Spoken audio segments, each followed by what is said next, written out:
Hey, welcome back. Yeah, so let's talk about. I should show the book, but whatever. I've showed it before. It's called How to Be Yourself by Ellen Hendrickson. Um, and it's a good book. What's another good thing about it? Okay, she kind of describes. She defines social anxiety as the fear that a secret about you will be exposed, which is, yeah, definitely something that I've always felt. Um, when I was a kid, I remember being like really afraid that people would find out that I didn't have friends. So that's obviously like a self-fulfilling prophecy, right? Because I remember being afraid of like talking to people because to make friends, to be like, oh, who's your friend? And I'd be like, I don't have any. Oh, then you're lame, and I don't want to be your friend. I do remember that happening a couple times where people would talk to me and be like, oh, who do you hang out with? And then I would just kind of name people that like I kind of knew to pretend that I had friends, but I never really hung out with those people. um,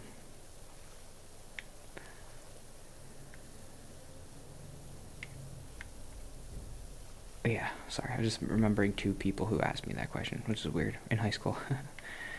um, she called it like social anxiety Mad Libs. What was that about? Oh, when I am blank, so you can kind of fill in anything in this, like as a secret being exposed. So think about your anxiety can be defined by this Mad Lib thing, which is when I am blank, it will become obvious that I am blank.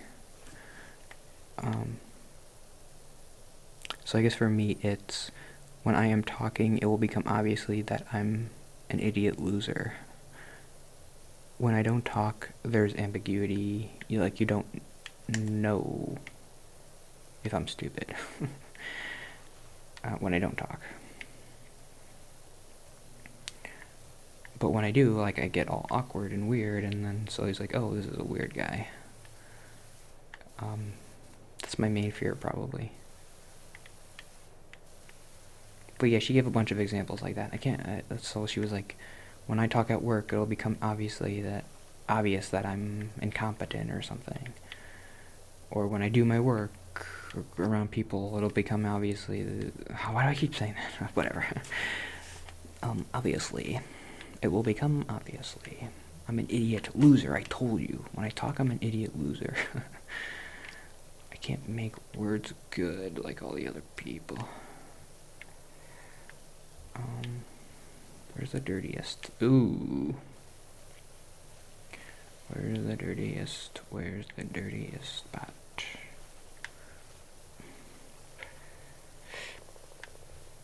Oh, tuna roll. Oh. So that was a good note. I like that.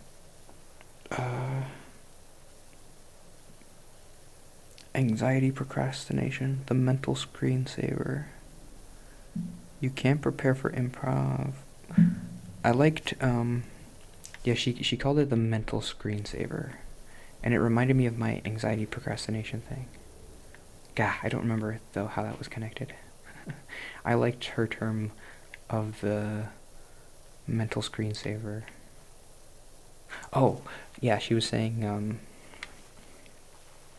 when you have social anxiety, and you have an event or something social to do, it'll become your mental screensaver. So, like, you can click away from it by distracting yourself, but it'll always be there in the background.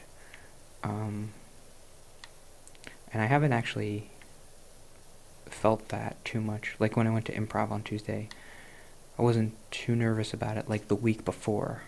I was nervous about it on the day, but that's normal. Social anxiety nervous is when you're nervous for like the previous month and it's your mental screensaver. It's like, yeah, that was a note that I had. Like I might actually have to get a calendar now, but I never had to get a calendar before this is related to the mental screensaver thing. I never had to get a calendar before because I would always remember the social things I had to do. Because how could I forget? I'm dreading it. How can I forget? It's like you're getting executed on October 15th.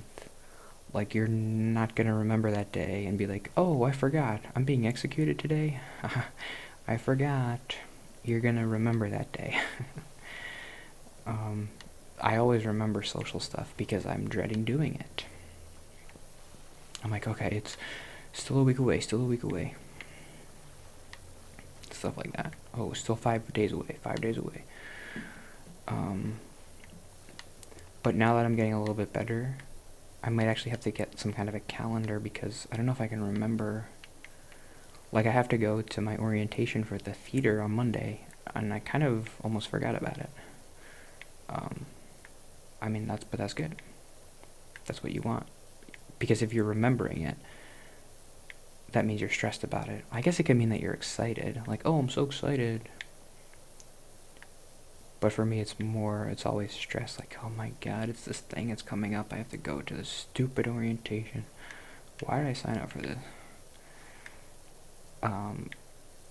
But it's not really like that anymore. So I might have to get a calendar. And that's what I called the anxiety procrastination.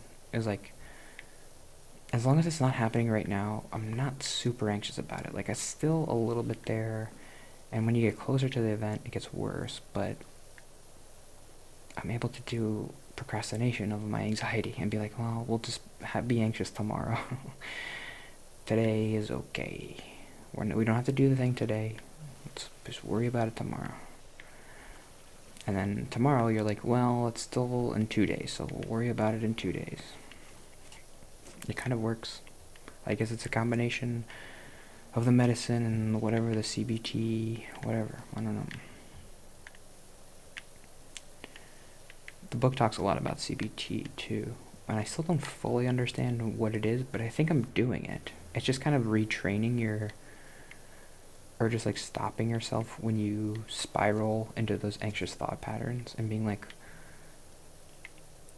well, so like one example is like a thing that a lot of people do is they'll like focus on things in the room, like try to anchor yourself to the moment instead of thinking about the future and like, oh, well, I gotta worry about this thing, I'm gotta talk to this person.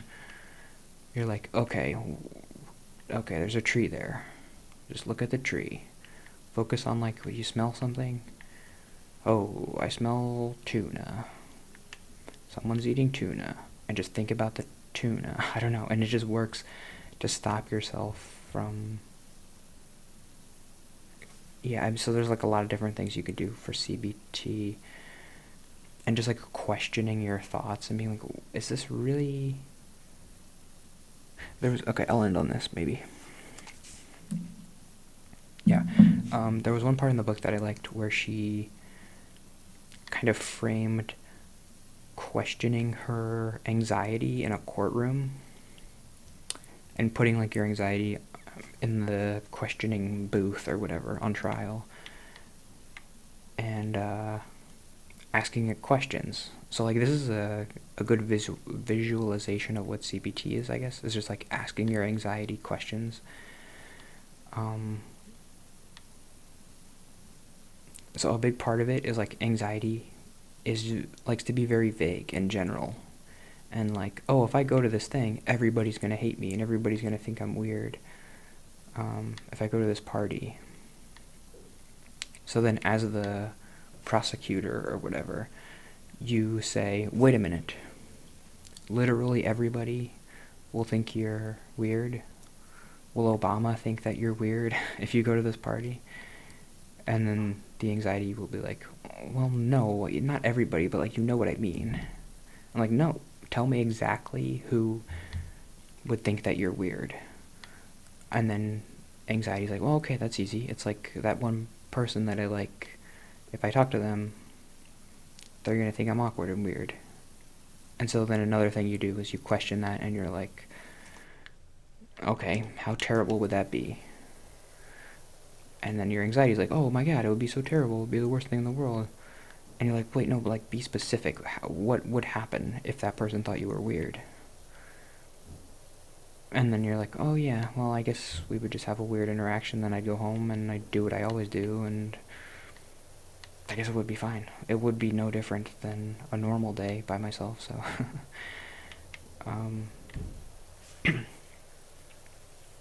So I guess that's what CBT is, and I guess I kind of just... It's what we do in therapy, kind of, I guess. It's just kind of question your thoughts. And just be like, well, just like, do it. Just do it. Nike is always the best therapy. Just do it. Yeah, just do random crap, and I forget exactly how she phrased it, but she's like, yeah, just question if it would be so, if you, because most of the time you do something and like nothing terrible happens, so okay, but sometimes something terrible might happen. If it does happen, can you cope with it? And the answer is like, well, kind of. I don't know. Like, a normal person can cope better than me, but like I can kind of cope too if I say something weird. Like, can you talk to somebody and be like, oh my god, I said this weird thing? That's kind of where it loses me. Because I remember there was a story about this girl.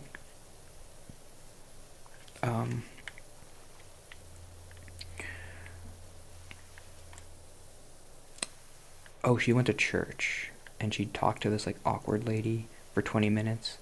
And she was like, oh my god, it was so weird. Like, I tried to talk to somebody, and then I got cornered by this weird lady, and I didn't really like talking to her. And I was really awkward, and it was weird and bad. And so, like, see, when I put myself out there, it's weird. But then what she did right after was she called her mom and talked to her about, like, this weird lady, and it turned into a funny story. And so that's how she coped. But I'm like, I can't do that. Well, who am I going to tell? I mean, this is it. This is how I cope. I do YouTube. So yeah, like, if something terrible happened, could I cope? Yeah, I could talk about it here and it might make me feel better. I can make a funny story out of it. Here. I wouldn't be able to tell anybody else, but here I could do it. I don't really like the graffiti. I like just doing this.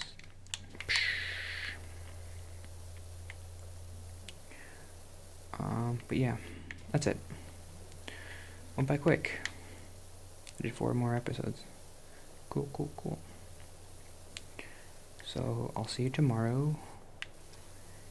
And I should be okay if I record more videos next Wednesday. If I record 8 more videos next Wednesday, I think I should have enough to carry me through the vacation. I've tried to be recording like 8 or 9 videos every week to kind of build up extra. I think I have enough to not break my streak. So I'll see you tomorrow. Bye.